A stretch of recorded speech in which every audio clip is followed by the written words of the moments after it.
sa peinture s'est adaptée à son vécu.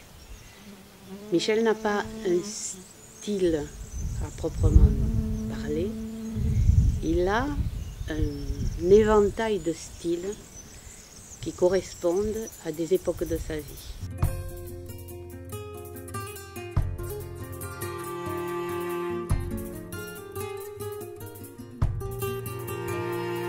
C'était un pisteur de lumière, il était tout le temps en marche.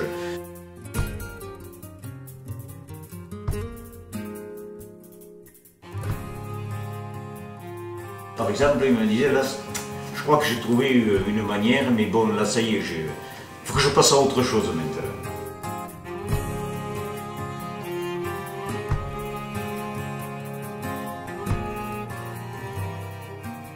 Pour le village, il était celui qui participe à tout.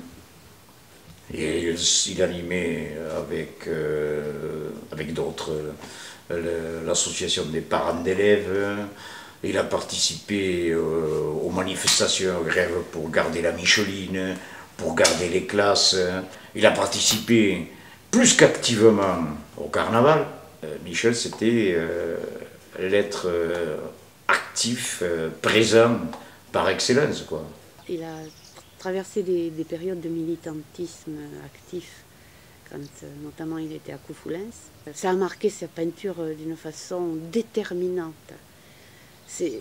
Voilà, c'est cet épisode de sa vie qui a transfiguré sa peinture. C'était très sombre, il y avait beaucoup de monde, plutôt menaçant. Alors, les personnages sont rentrés en nombre à ce moment-là.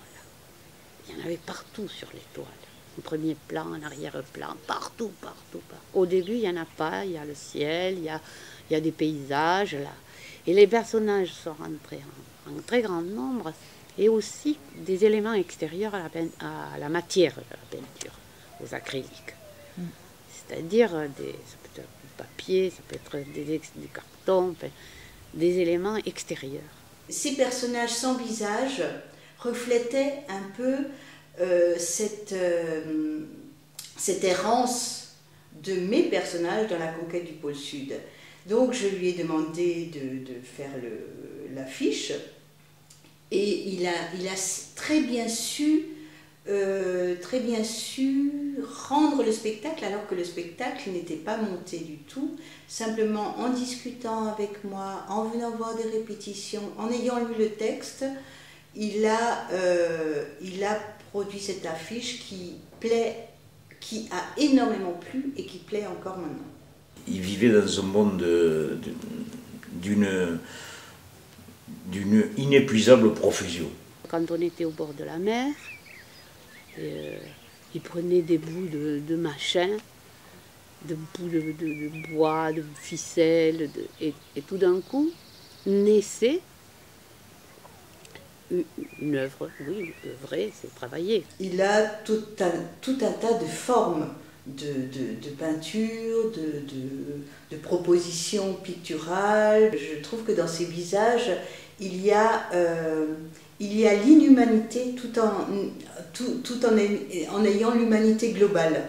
Tous ces personnages qui composent ces tableaux me racontent le cœur théâtral, me racontent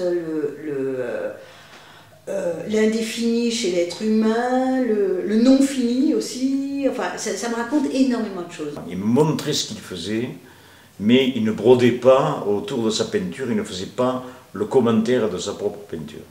Si tu me demandes un renseignement, une explication, je peux te la donner, quoique, disait-il, mais le seul critère, c'est toi. Voilà. T'es bien, t'es pas bien, ça te plaît, t'aimerais voyager dedans, ça il me disait souvent. Est-ce que tu aimerais partir dedans?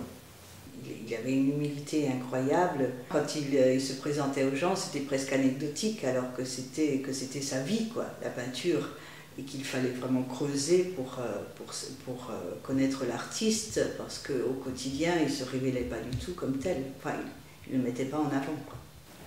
Après la mort de Michel Porcel,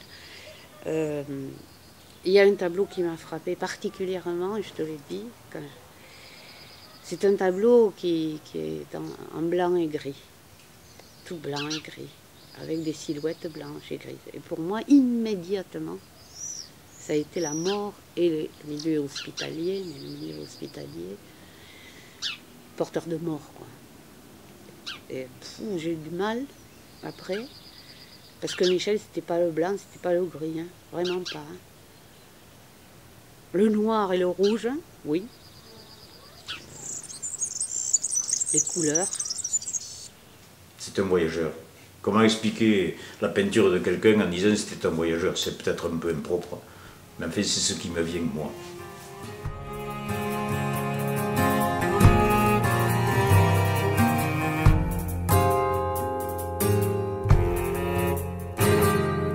Silencio de Calimito, malva en la hierba fina, la monja borda le líe sobre una tela paisa.